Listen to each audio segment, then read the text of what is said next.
Can you see those puppies out there? Wow. Those are black flies? And what I'm going to do is I'm going to get out just for a sec, and you'll see how bad they are once they detect a human. Jeez. I'm sacrificing myself here. Just stopped for a pee on my way up to the wilderness, and I realized, wow, this is ridiculous. There, you see all those?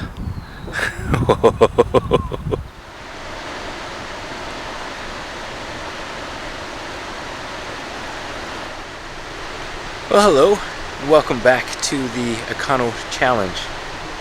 Today we're going to do first of a series of episodes on the biting insects that we have to deal with when we're out in the wild. And of course, the first one to greet us is the star of today's show, the black fly. And of course, it pays to know a little bit about thine enemy if you wish to combat it and still enjoy yourself out in the wild. So, here's a few things you need to know about the black fly. Now, of course, the first thing you need to know about these pesky creatures is their habitat, where they like to live and grow up. And it seems that unlike mosquitoes, which we're all very familiar with, that seem to last all season, black flies prefer moving water. The kind of clean flowing water that you find in abundance in the early spring after the snow has melted. So we'll talk about the black fly's lifespan. It starts when the female lays her eggs in free-flowing clean water. And then the eggs hatch into the larvae stage, and the larvae like to attach themselves to underwater structures where they'll spend the next 3 to 14 days filtering small particulate out of the flowing water to feed themselves.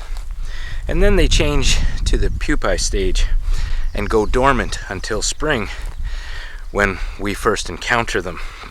And what happens in the spring, when the water heats up to about 5 to 10 degrees above zero, they hatch from the pupa stage into a self-created bubble of air and float to the surface as a fully formed, ready to fly, biting adult. Whew, I got a good crop around me right now. Okay, male and female black flies mate almost immediately. And the males really aren't a problem. They live out their life eating nectar and water until they die. It's the females that are particularly bothersome. She needs a blood meal in order to have the energy to create and lay the 150 to 600 eggs she's going to lay in her lifetime. Now, in order to get at the blood that she needs, she's going to use her mouth to cut into my skin and create a little opening. And then she's going to secrete saliva and an anticoagulant. And then she's just going to drink her own body weight in blood from that cut that she's made. Lovely, isn't it? And of course, it's this saliva and anticoagulant cocktail that's in that cut that causes us to swell and react and itch. And if you get enough of these, some people who are particularly sensitive can even have a very nasty allergic reaction to the bug bites and go into anaphylactic shock. And unfortunately, this egg laying and biting cycle doesn't happen just once. One female can do this several times. One blood feeding will give her the energy she needs to develop and lay a batch of eggs. And then she can do this again and again during her entire life cycle, which is why they seem to persist for quite a long time in the spring.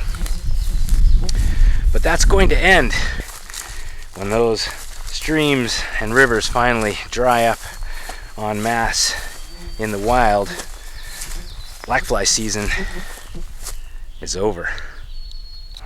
Something else that distinguishes black flies from the other pesky biting insect that we have to deal with, the mosquito, is that they prefer to be outside.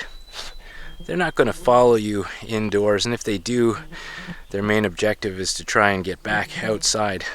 So, retreating to your tent, your cottage, or even your car is one great way to defend yourself against these biting insects. They also prefer to do their deed during the day.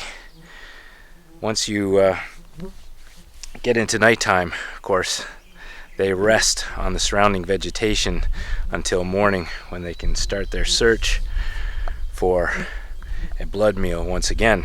Now, at this point, some of you watching at home might be wondering why black flies aren't a huge problem back in the city. Well, I'm going to show you. Now, black fly season is barely noticeable here in the city because we've eliminated all the running water. Here's a good example.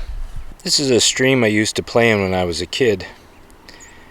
And right there is a sewer drain. But when I was playing here, it used to be a stream, and this time of year I'd be in there catching minnows. But it is now part of a brand new subdivision, and the stream has been turned into an underground sewer. I do chuckle, a bit of a knowing chuckle, when homeowners complain about the 2 or 3 black flies that are buzzing around their heads in their backyards this time of year. They don't have a black fly problem. But I guess the next question we need to answer is, how do they find us? Now, you may think you're the one feeding the next generation of black fly, but that's not entirely the case. It's the animals that spend their entire lifespan outside here that are keeping these guys alive. And those are your warm-blooded mammals, your raccoons, your skunks, your porcupines, deer, elk, and the like. So the first thing they're attracted to is, of course, your heat signature. They can sense your warmth against the cooler background, and they literally lie in wait on the surrounding vegetation until they sense that heat, and that's what brings them to life and start racing towards your body. The next thing that attracts them is the carbon dioxide from my breath. So the more I speak during this particular segment, the more I'm going to attract them from the surrounding vegetation. And the last thing that's going to attract them, of course, is my perspiration, or more specifically the lactic acid in my perspiration.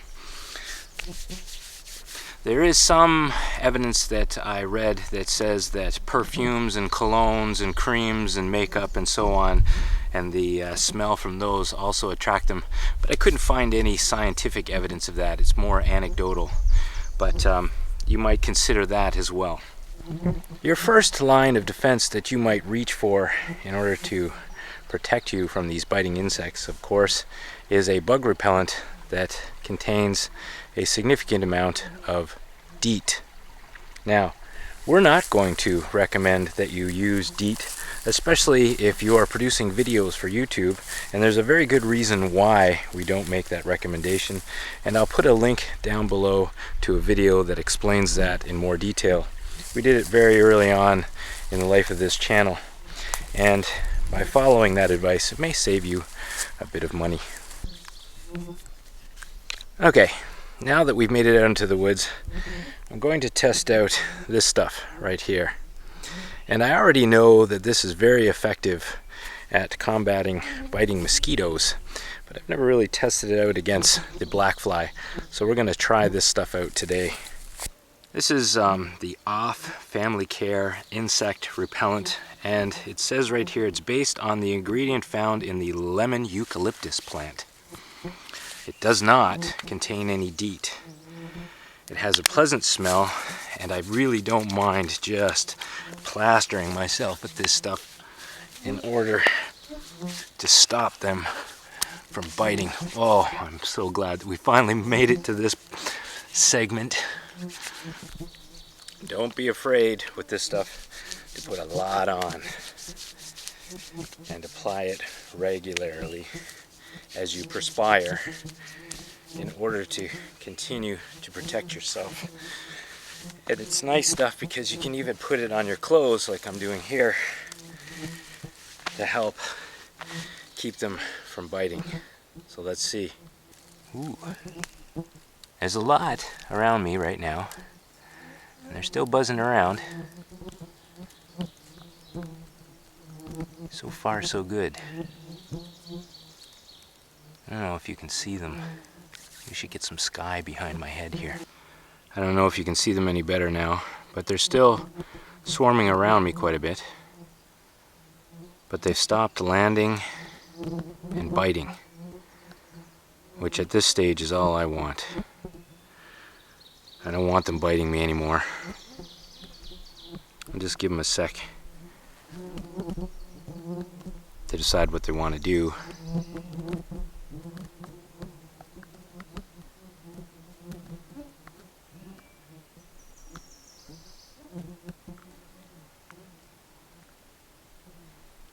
I've even got a few mosquitoes. I don't know if you can see those, or maybe hear them in the microphone. The first few mosquitoes of the season are already making their debut. But as I said before, this stuff is very effective at keeping them at bay. But what we're testing at the moment is black flies. And I can say during this very quick test that so far it seems to be keeping them off me. And that's a good start. But there is more that you can and need to do. One thing you want to consider when out in bug season is wearing light-colored clothing, like this. The prey species that these biting insects are normally getting for their blood meal are dark in color. They have dark fur. And so the theory is that they are also attracted by dark areas, your dark clothing, or in my case, what's left of my dark hair. So the next thing that you're going to want to have is a physical barrier. And this is the No Sweat Bandana. And this offers a physical barrier against these bugs because they really like to get in amongst your hair, black flies do anyway, and bite you along your hairline and your scalp. So a physical barrier like this one is essential for keeping them off your head. Now a snug fitting hat is also going to help you out, like my favorite Tilly, but as you can see I've got these rather large grommets in it on both sides, and they're great for ventilation, but they also are a great way for the tiny little black flies to get at my head. So I've got this physical barrier underneath and then my Tilly over top, which also provides great protection against the sun or UV rays. Now, because of the bug repellent that I have on, the black flies may not be biting, but they're still swarming around my head. And that can be particularly troublesome for some people. So you may want a physical barrier against them. And that's where the little pocket inside my Tilly hat comes in nice and handy.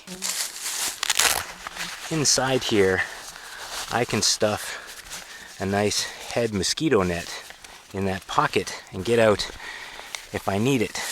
With the flaps down like this, I simply pull the head net over my hat and make sure it's snug around my neck, and there I have a physical barrier to keep them off of my face, which works very well, and I keep it handy in my hat all summer long for mosquitoes, which can come out and bite you at any time. Now for black flies, you want to make sure you've got snug fitting clothes, no gaps like this, like I have in my t-shirt, because black flies like to climb under your clothes to get at your skin and bite you, and that includes your pant legs. You may want to tuck your loose pant leg into your sock, or if you have good hiking pants like this, you may want to cinch up the elastic like that so that they can't fly up your pant leg and bite you. Now, especially if you're dealing with mosquitoes, not just black flies, you're going to know that a tight-fitting t-shirt like this isn't going to offer you much protection. So you may need to go the extra distance, a full bug net. And one tip I'll give you about these bug nets is if you're a medium, make sure you get an extra large, because you want this to be nice and baggy when you have it on to keep the mosquitoes from landing on your shirt and biting through the fabric. There you go. Now they're not biting me on my back where I couldn't get any bug repellent. Feels better. Okay, now we're ready to go hiking in the woods and possibly find some morels. But that is a segment for another video. Thanks for watching, and go out and enjoy yourself in the early spring bug conditions with the new information that I've given you today. Thanks a lot for watching, and we'll see you in the next video. Bye for now.